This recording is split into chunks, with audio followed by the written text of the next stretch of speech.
আসসালামু আলাইকুম। চলে আসলাম নতুন একটা ব্লগ নিয়ে। আমি জীবনে প্রথমবার পাটিসাপটা পিঠা বানিয়েছি, তাও আবার নিজে নিজে একা একা। সেটা আমি তোমাদের সাথে শেয়ার করব কিভাবে করলাম।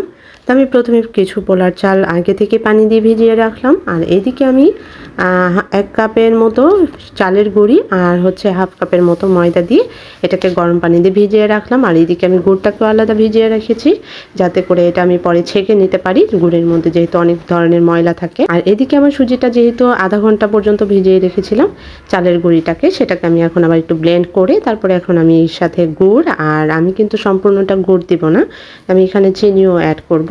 তো আমি এখানে সামান্য লবণ টেস্টের জন্য আর চিনি দিয়ে এটাকে আমি আবার ভালো করে গুলে নিলাম। এইদিকে আমি এটার ফিলিংটা তৈরি করে নিচ্ছি।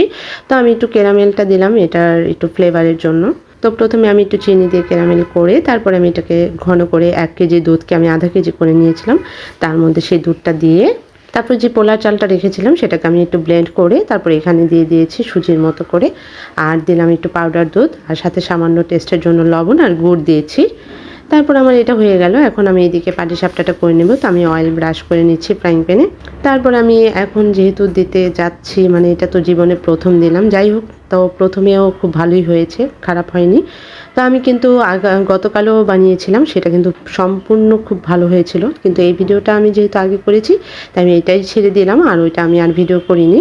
তাই যাই হোক, এখন এই যে আমি এটাকে ভালো করে ফোল্ড করে নিয়েছি, এটা ফিলিংটা দিয়ে এত টেস্টি ছিল। তোমরা যদি আমার রেসিপিগুলো ফলো করে বানিয়ে খেয়ে দেখতে পারো, খেতে কিন্তু অসাধারণ ছিল।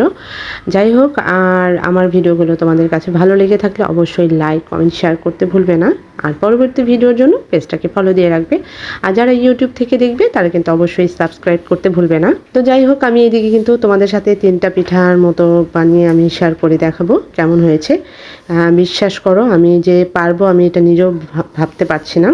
ভিডিওটা আসলে আমি নিজে থেকেই মানে করতে চাইনি, আবার করেছি যে দেখি পারবো কিনা।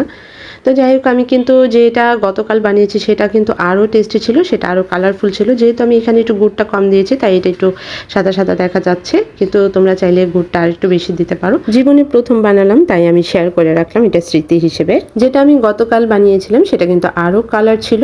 যাই হোক, আমি সেটাতে বেশি করে গুড় দিয়েছি, যেহেতু ফার্স্ট টাইম একটু তো ভুল ত্রুটি হবেই, তবে বানানোটা কিন্তু খুব ভালো ছিল।